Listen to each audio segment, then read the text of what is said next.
Benvenuti al Meteo. Anticiclone in rinforzo nel weekend, il tempo tenderà a stabilizzarsi, ma per poco, perché a inizio della prossima settimana tornerà il maltempo. Vediamo intanto il dettaglio di sabato 8 maggio. Sul Veneto alta pressione, la giornata trascorrerà all'insegna di condizioni asciutte e stabili, tanto sole come vediamo su tutta la regione, cielo sereno o al più velato, nulla di particolare da segnalare. Venti localmente moderati da nord-est. Temperature senza variazioni di rilievo, minime tra 5 e 12 gradi, valori massimi oscillanti invece tra i 17 e i 20 gradi all'incirca. Ci spostiamo ora sul Friuli Venezia Giulia, dove sarà anche qui una splendida giornata soleggiata, cielo limpido e non sono attese piogge degne di nota.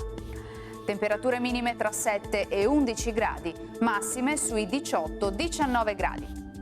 Infine uno sguardo alla situazione del Trentino Alto Adige, poche novità, ampio soleggiamento ovunque, anche qui solo qualche velatura.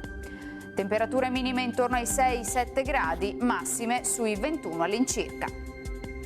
Dal Meteo di Antena 3 per ora è tutto, grazie per l'attenzione e arrivederci.